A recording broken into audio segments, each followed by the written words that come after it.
ध्यायेन् रजतगिरिनिभं चारुचन्द्रावतंसं रत्नाकल्पोज्ज्वलाङ्गं परशुमृगवरा वेतिहस्तं प्रसन्नं पद्मासीनं समन्तास्तुतमरगणैर्व्राघ्रकृत्यं वसानं विश्वाद्यं विश्वबीजं निखिलभयहरं पञ्चवक्त्रं त्रिनेत्रम् करचरणकृतं वा कायजं कर्मजं वा श्रवणनयनजं वा मानसं वा पराधं विहितमविहितं वा सर्वमेतत्क्षमस्व।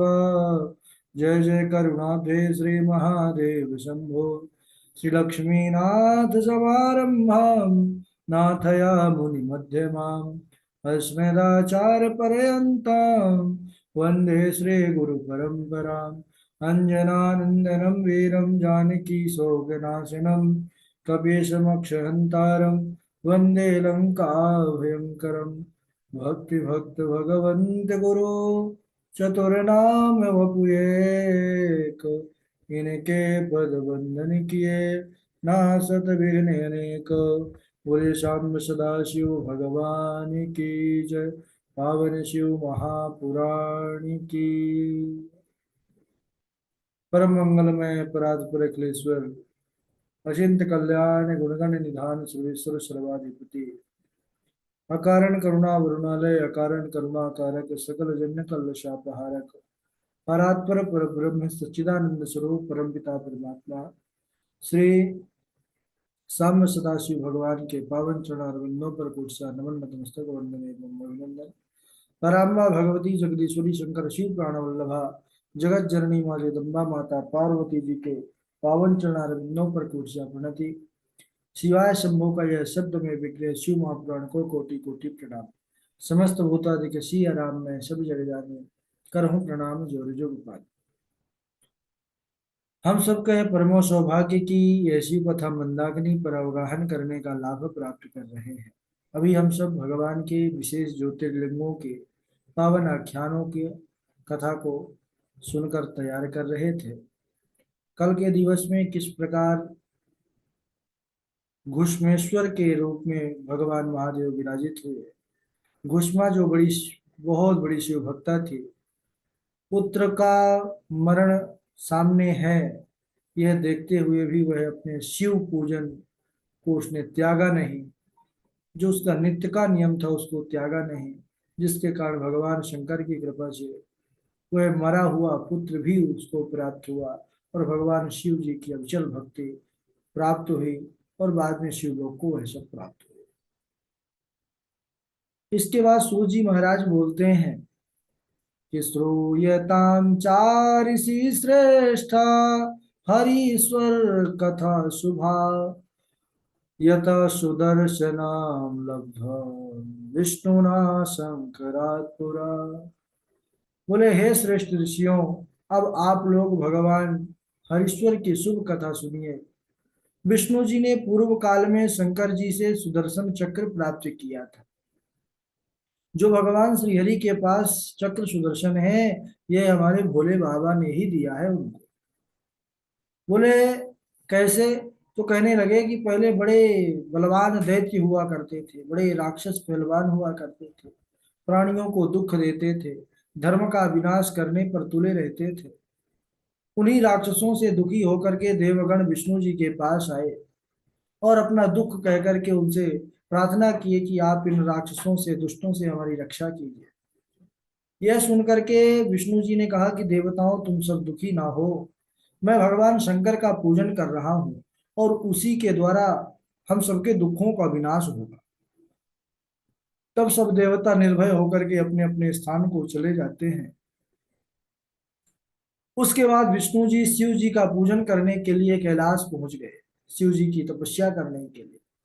वहां पर कुंड के मध्य में अग्नि स्थापित किए, फिर शिव जी का पार्थिव लिंग स्थापित करके और विधिवत पूरा विधि विधान से पूजन करने लगे और तपस्या करना आरंभ कर दिया भगवान नारायण ने।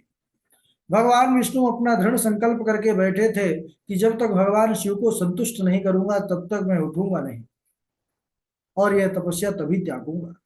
तपस्या करते करते बहुत सा समय व्यतीत हो गया सज्जनों, लेकिन सदाशिव प्रसन्न नहीं हुए। तब श्रीहरि ने शिव सहस्त्र नाम का पाठ प्रारंभ किया और एक एक शिव जी के मंत्र बोल करके एक एक कमल का पुष्प शिव ज्योतिर्लिंग पर चढ़ाने लगे। एक बार विष्णु जी की भक्ति की परीक्षा लेने के लिए भोले बाबा ने हमारे एक लीला किया। जो 1000 पुष्प थे कमल के, जो 1000 नामों से शिव जी पर अर्पित करते थे भगवान नारायण, सदा शिव ने माया से एक पुष्प को गायब कर दिया। पूजा करते करते जब विष्णु जी ने देखा कि अभी एक नाम बचा है हमारे नाथ का, लेकिन पुष्प तो पूरे हो चुके हैं, एक पुष्प कम पड़ गया, तो विष्णु जी ने नेत्रम एकम उदाहरत, अपना एक नेत्र ही निकाल करके, क्योंकि भगवान के नेत्र कैसे हैं विष्णु जी के, बोले जैसे चरण कमल है, नयन कमल है, हस्त कमल है, मुख कमल है। भगवान का स्वरूप ही कमल की संज्ञा उपमा दी जाती है।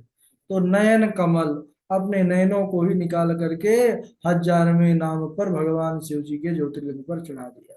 क्या ऐसी कोई भक्ति करेगा? सब डरते हैं महाराज।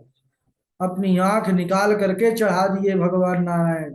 तभी भगवान शंकर आविर्बभूव तत्रैव, उसी समय वहां पर प्रकट हो गए। बोलिए सदाशिव भगवान की जय। विष्णु जी से कहने लगे कि हे नारायण, मैं आपकी भक्ति से बड़ा प्रसन्न हूं, इसलिए मन चाहा वरदान मुझसे मांग लो। विष्णु जी कहने लगे कि हे स्वामी, इस समय दैत्यों ने बड़ा भारी उपद्रव मचा करके रखा है, उनका वध करने के लिए मेरे पास कोई अस्त्र नहीं है। जो अस्त्र है वह सामर्थ्य नहीं रखता उनसे युद्ध करने का, इसलिए मैं आपकी शरण में आया हूँ। इति श्रुत्वा वचो विष्णुर्देवदेवो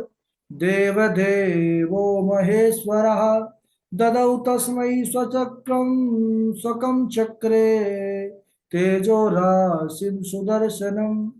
विष्णु जी के वचन सुनकर देवादिदेव महेश्वर ने उन्हें अपना महातेजस्वी चक्र सुदर्शन प्रदान किया है। उस दिव्य अस्त्र से विष्णु जी ने फिर राक्षसों का नाश किया। इसके बाद इस शिवरात्रि के व्रत की बड़ी भारी महिमा है।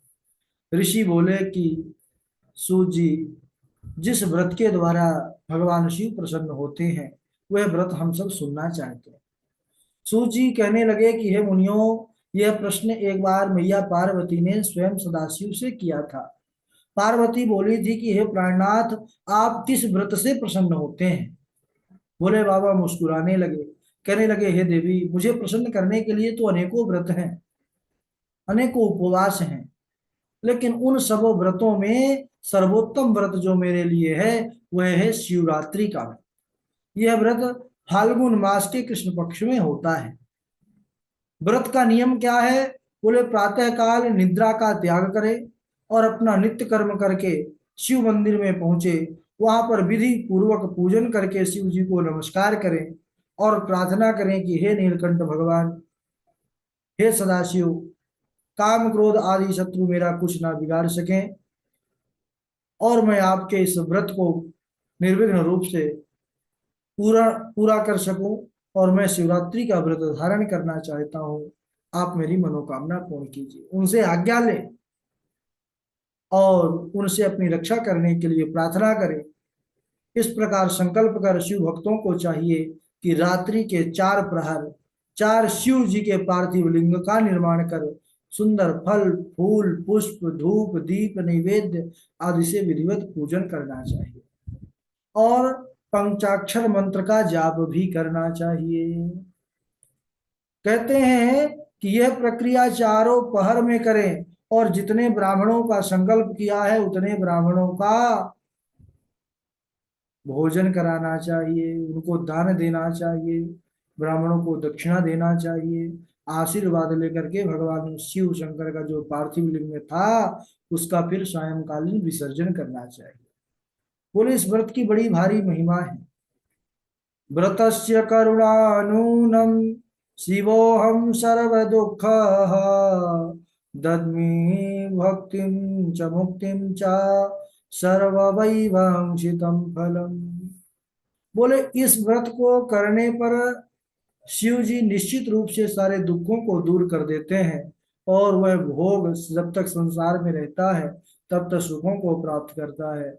अंत में शिव जी के सानिध्य को प्राप्त करता है, यानी उत्तम मोक्ष को प्राप्त करता है। बोले उद्यापन का विधान क्या है? सूत जी ने कहा, चतुर्दशाब्दम कर्तव्यम शिवरात्रि व्रतम शुभम। बोले इस शुभ शिवरात्रि का व्रत का अनुष्ठान जो है 14 वर्ष तक करना चाहिए। 14 वर्ष पर्यंत अगर उद्यापन करना चाहें तो कर सकते हैं। उसके लिए आचार्य प्रवर को बुलाएं, उनके आज्ञा अनुसार जैसे विधान से वो उद्यापन कराएं उसको करना चाहिए। इसके बाद शिवरात्रि के व्रत की महिमा का वर्णन करने वाला एक बड़ा सुंदर चरित्र है, जो निषाद एक महाराज वन पर निवास करने वाला एक साधारण जाति का, जो शिकार करके ही अपना पेट पालता है, उस पर भी भगवान शिव की कैसी कृपा हुई। और इसमें शिवरात्रि की व्रत की महत्व महिमा छुपा हुआ है, जिसको हम अगले दिवस श्रवण करेंगे। आज यहीं तक बोलिए सदाशिव भगवान की जय।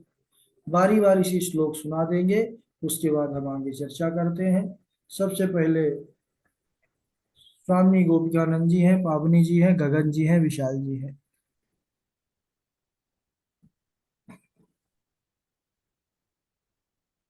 राधे राधे जी। जी।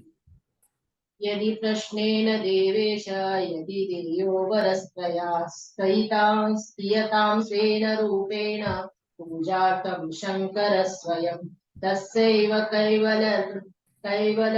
कैवल्यरतोऽद्वितीयेच्छा ततो भव स एव सगुणो जातः शिव इत्यभिधीयते योजनानां च पश्चात्